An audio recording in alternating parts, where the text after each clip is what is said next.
What's going on YouTube? This is Mason AJ with the Aficionados and I.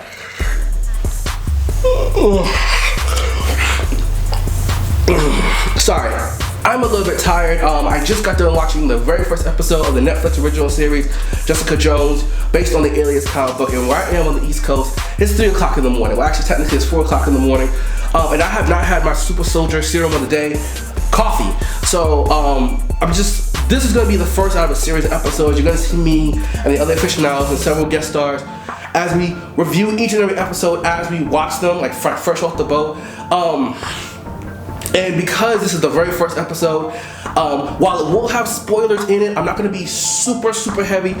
A, because honest to God, I am just too tired right now to get to like the trivial little details as far as like the actors' names and everything. And also B, because I want people to get people to get just a little bit more into the series before I just full on spoil it for them.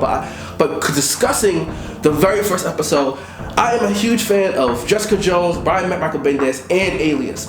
Okay, I went into this series with a huge amount of expectations because Jessica Jones is one of the most human characters of the MCU, but also one of the most controversial and yet engaging characters at the same time.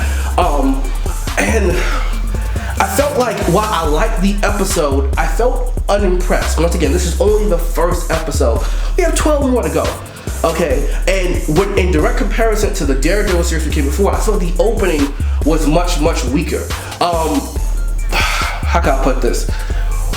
With the actors themselves, I felt a very underselling performance. Once again, we're gonna get more into it. The actress who played Jessica Jones, she brought a level of like swagger and smoothness to it, which I normally don't attribute to the character. She reminds me a lot of Anne Hathaway's Catwoman, which wasn't a bad performance, but it was just like, you know, she kind of had like this way of moving about her, but you know, in a much more rough fashion.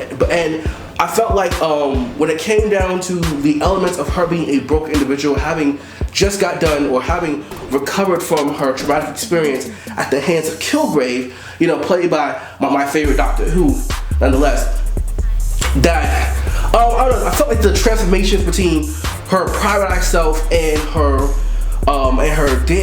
damaged psychic self were very sudden and abrupt, and that actually be a boon to the character or a lesson. I didn't feel like it was a very subtle transformation because sometimes she's cool and then she'll, you know, be all whack. And the cinematography that was used a lot of times reminded me very much of like a low budget indie film, which technically this kind of is. And also like, you know, like just like movies like I don't want to say Inception, but like, you know, like old like 90s movies like Collateral with Jamie Foxx and everything else, but you know, with the whole faded background and she's running and everything. And now this doesn't take away from the series. I got to see Luke Cage in action for the first time, and he was a lot more, you know, I'm so used to reading Luke Cage as a comic book character, so he was a lot more like laid back and smooth. And once again, I think that's the tone they're going on. They're not going for big and loud, you know, very much like they did with Daredevil. You know, Daredevil was more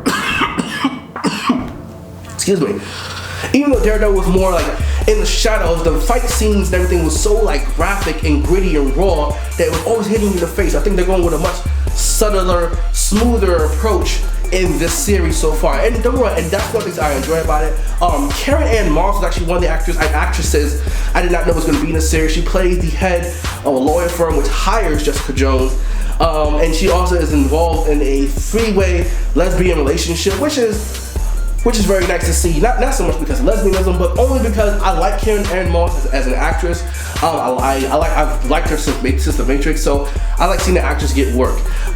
We didn't really get to see Kilgrave in this episode, which just makes him that much more scarier considering his power set and his psychosis.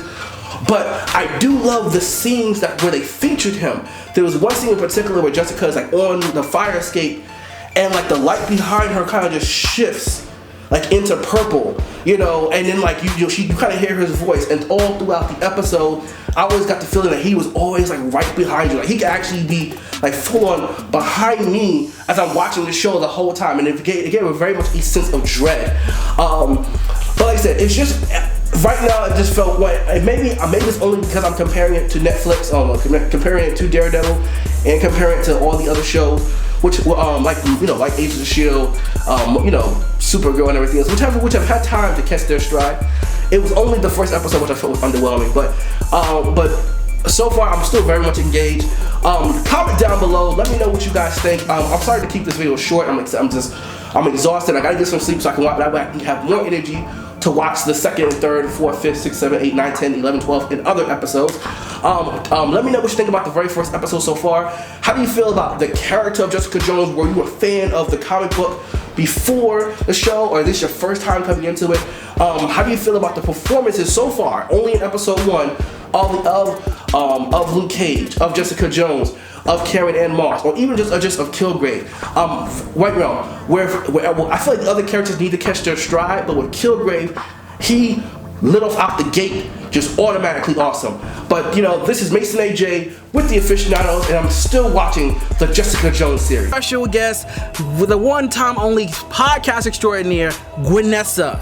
Yep. Okay. Miss Jamie, if you're nasty. Oh. And we're here today to talk about pretty much our reaction / review / breakdown of the Jessica Jones trailer. I got a whole bunch of Facebook messages, people asking, what do you think